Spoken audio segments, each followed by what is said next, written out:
bahkan ada buku-buku khusus yang ditulis dan peralatan penyiksaan muslimin masih diabadikan sampai hari ini, ya, untuk menyiksa muslimin dengan cara sangat keji dan tidak manusiawi.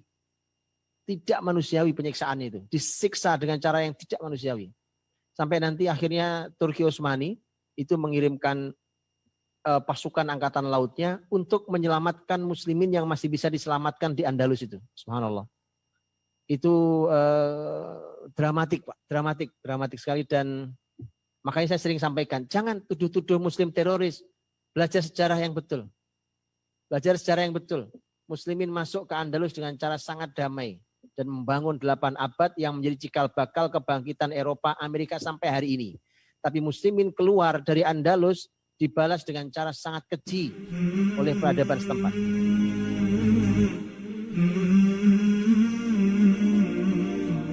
Mau bertanya, ilmuwan barat yang mengakui bahwa muslimlah yang membuat Eropa maju saat ini, itu kalau boleh dikasih referensi nama dan kalau juga ada bukunya begitu ya sebagai referensi dari Pak Jajang di Bandung. Itu pertanyaan pertama. Kemudian yang kedua, apakah ketika Andalusia runtuh semua muslimin tidak bersisa atau ada yang tersisa dan mereka tinggal di mana gitu ya, orang-orang yang masih tersisa ini, dari Mbak Wiwit. 2 pertanyaan Ustadz dari Zoom webinar, silahkan. Jazakumullah khair. Untuk literatur banyak ya, banyak sekali. Kalau banyak umpamanya para orientalis.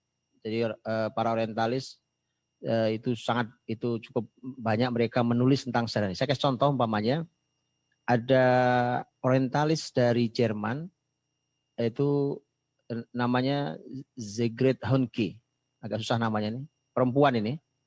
Sigrid Honke ini dia nulis buku dalam bahasa Jerman. Saya nggak bisa bahasa Jerman, saya bacanya yang terjemahan ke Arab. Diterjemahkan ke dalam bahasa Arab, judulnya Syamsul Arab Tastu Alal Gharb. Terjemahan ini sebenarnya salah juga sebenarnya. Saya juga nggak tahu ini kenapa terjemahannya begini. Karena sebenarnya yang benar terjemahannya bukan Syamsul Arab. Terjemahannya adalah Syamsullah. Yang benar. Jadi tapi entah kenapa si menerjemahkannya adalah matahari Arab terbit di barat. Itu judulnya. Aslinya adalah matahari Allah. Matahari Allah terbit di barat. Itu penulisnya perempuan orientalis Jerman. Dan di situ dia mengungkap banyak sekali hal tentang peradaban Islam yang luar biasa dan sangat dikagumi ya. Bahkan setahu saya si Sigrid Honke ini bahkan dia membangun rumahnya di Jerman itu dengan suasananya serba suasana Andalus. Jadi suasana gambaran bagaimana dahulu itu di peradaban Islam. Dan banyak yang lain, banyak sekali yang lain. Gustav Le Bon itu terkenal sekali. Itu juga punya buku-buku yang menulis tentang peradaban Islam terutama di daratan Eropa ya. Walaupun mereka juga nulis di sejak Nabi Muhammad, bahkan mereka juga kadang menulis sirah nabawiyah segala macam. Ya, ada banyak sekali buku-buku yang mereka tulis langsung dan tadi umpamanya seperti ada kumpulan tulisan yang ditulis juga oleh berbagai ahli di mereka ya, itu dikumpulkan.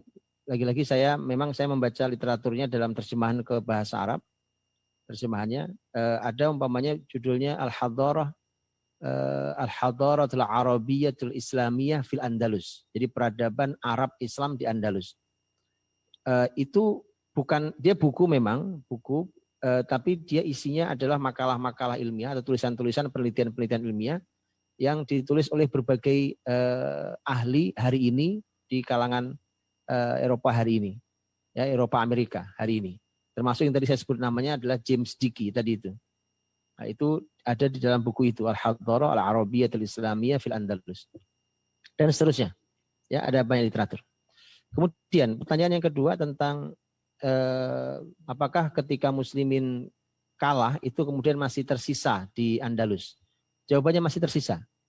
Masih tersisa dan sebenarnya sampai hari ini masih tersisa. sampai hari ini sebenarnya. Jadi yang punya nasab Islam dan bahkan mungkin bisa jadi sekarang mereka bukan Muslim, tapi mereka tahu bahwa mereka kalau di dalam bahasa Arab disebutnya morskin, ya, orang morskin. Itu adalah masyarakat Muslim yang saat itu sudah harus karena begitu muslimin kalah, muslimin itu harus memilih. Pilihannya adalah mereka harus keluar dari Andalus, sehingga biasanya mereka lari ke negeri Islam di Afrika, masuk ke Maroko dulu, atau mereka tetap tinggal di sana, di Andalus, tetapi harus menanggalkan keislamannya. Dan ini bahkan ada buku-buku khusus yang ditulis dan peralatan penyiksaan muslimin masih diabadikan sampai hari ini. Ya, untuk menyiksa muslimin dengan cara sangat keji dan tidak manusiawi. Tidak manusiawi penyiksaan itu. Disiksa dengan cara yang tidak manusiawi. Sampai nanti akhirnya Turki Utsmani itu mengirimkan pasukan angkatan lautnya untuk menyelamatkan muslimin yang masih bisa diselamatkan di Andalus itu. Subhanallah. Itu dramatik, Pak. Dramatik sekali, dan makanya saya sering sampaikan, jangan tuduh-tuduh muslim teroris. Belajar sejarah yang betul. Belajar sejarah yang betul.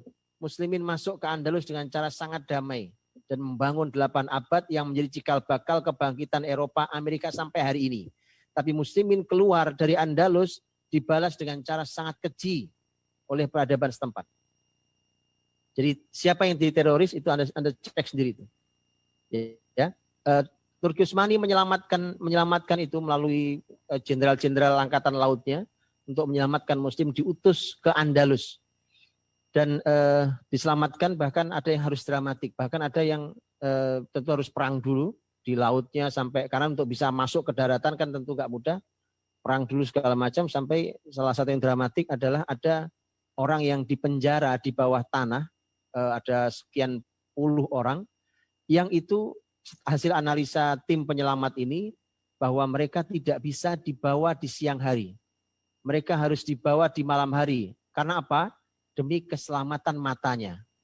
Kenapa? Karena mereka sudah sangat lama tidak melihat matahari. Dalam kegelapan. Sehingga itu akan bisa membahayakan mata mereka, maka akhirnya mereka dibawa malam hari. Itu kalau penyiksaan, apalagi cuma cabut kuku atau itu terlalu kecil, sederhana. Peralatan sampai hari ini masih disisakan, masih diabadikan di museum-museum di Spanyol. Itu bagi yang masih tinggal di dalamnya.